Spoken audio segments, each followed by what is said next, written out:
हरि ओम तत्सत। हरि ओम तत्सत। हरि ओम तत्सत।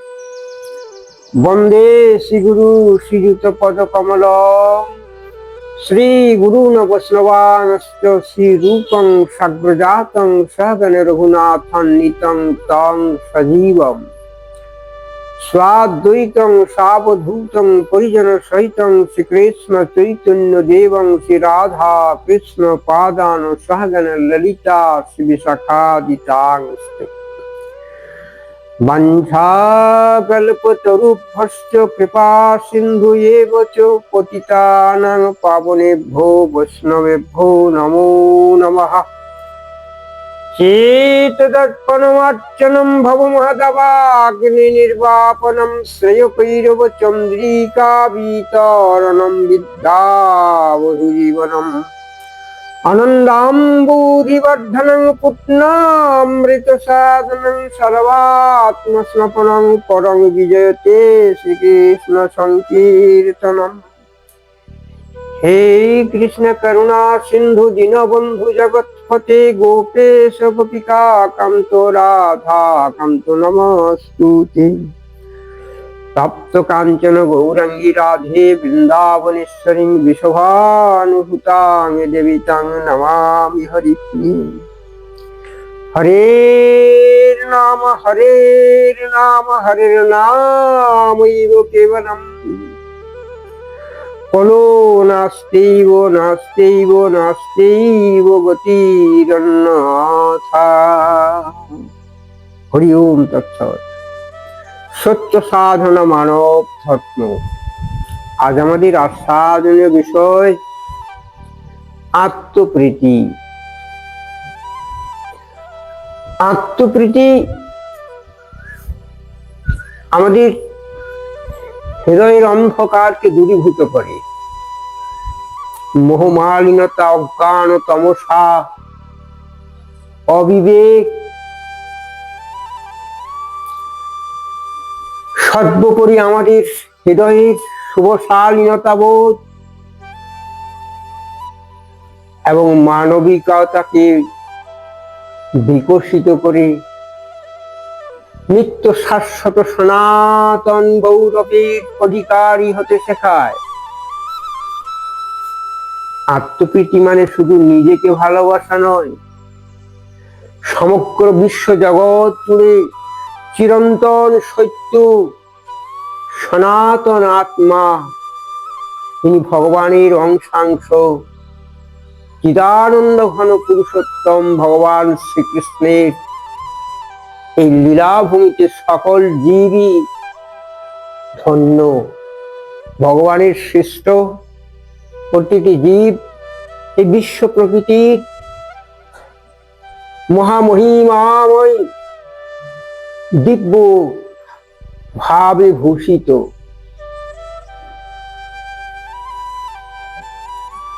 তাই ছোট্ট একটা কবিতা এখানে আত্মপ্রীতির শুভ অবলম্বন রূপে পঠিত হচ্ছেন। তাই পরমাত্মা সত্যপ্রীতি ভুলিও না, নিত্য স্মৃতি হৃদি মাঝে স্থিত ঈশ্বর। জন্ম মৃত্যু শোক ভয় অনায়াসে হবে ক্ষয়, আত্মা অবিনশ্বর। আত্মপ্রীতি চিদানন্দ মুক্ত করো ভববন্ধ, ধনরত্ন এ মায়া বিভ্রম। শুদ্ধাচারে বারে বারে বিধৌত করো চিত্তপট, শৌচাদি সমদম। সমজ্ঞানে অন্যের প্রীতি করো অনিবার, এই সে মানব ধর্ম বুঝিলহ হেনমত্ম করো অঙ্গীকার। আত্মপ্রীতি শুদ্ধাচার সর্বশাস্ত্রে পরমাত্ম শুভ শান্তি প্রীতি, ইহা ধ্রুব সত্য সনাতনী ধর্মরীতি সর্বধর্ম সার। আমাদের চির ঘন চিদানন্দময় পুরুষোত্তম ভগবান তিনি সকল জীবের হৃদয়ে স্থিত রয়েছেন। তিনি পরমাত্ম সত্য, অনাদির আদি, সকল কারণের কারণ। তিনি বীজ রূপে প্রতিটি আত্মা স্থিত রয়েছেন। আমরা অজ্ঞানতাবশত, মায়া মোহমালিনতাবশত এই স্থূল দেহে সেই নিত্য শাশ্বত সনাতন ব্রহ্মস্বরূপকে অবগত হতে পারি না। ইহা একমাত্র সার্থক সম, দম, শৌচ, সাধ্যায় আদির দ্বারা অন্তঃকরণ বৃত্তিকে নির্মলতর ভাবে পরিমার্জিত করিয়া সেই শুভ চৈতন্য বোধের দ্বারা অতি সূক্ষ্মতম গূঢ় ভাব চৈতন্য রসপ্লুত পরম ব্রহ্ম অনাদিরাদি গোবিন্দের স্থিতি সহৃদয়ে অনুভূত হয়। এ হচ্ছে ভাবের জগৎ, অনুভবের জগৎ, এবং ইহা পরমাত্ম সত্য।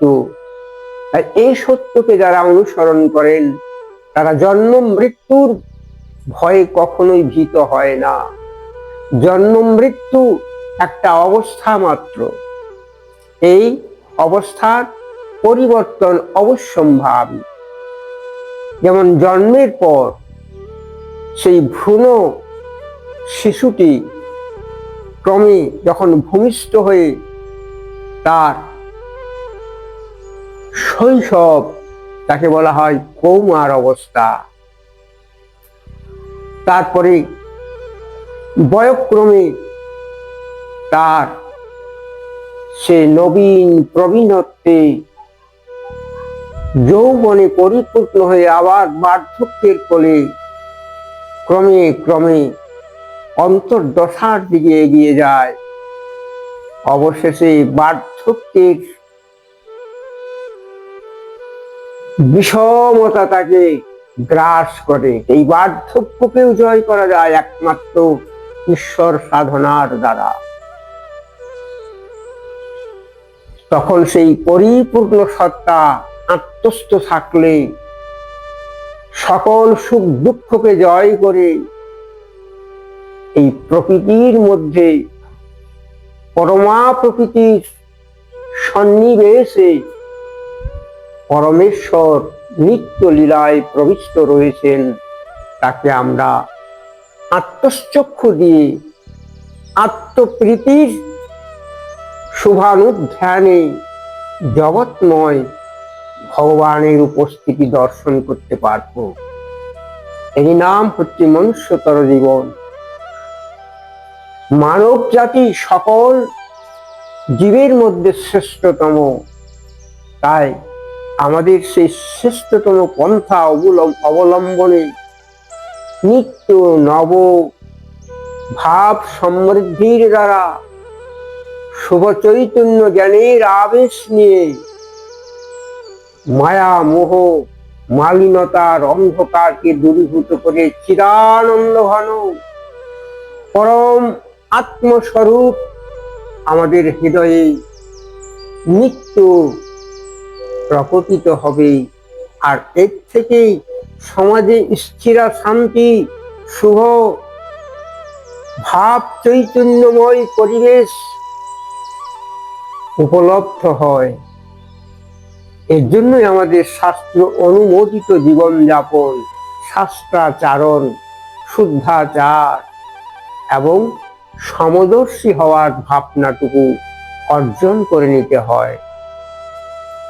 তাই আমরা নিয়তই যেন একে অপরকে নিজের সমসাদৃশ্য ভেবে নিয়ে ধর্ম সমন্বয় করে সকল ধর্মের মানুষকে এক ছত্রছায়ার মধ্যে এক অদ্বয় ঈশ্বরের সন্তান জেনে নির্মল আত্মানন্দে শুভলোক বিজয় করতে পারি।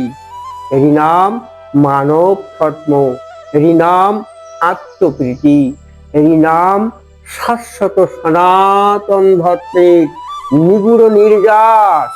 বলো হরে কৃষ্ণ, হরে কৃষ্ণ, কৃষ্ণ কৃষ্ণ হরে হরে, হরে রাম, হরে রাম, রাম রাম হরে হরে। ওম শুভ শান্তি।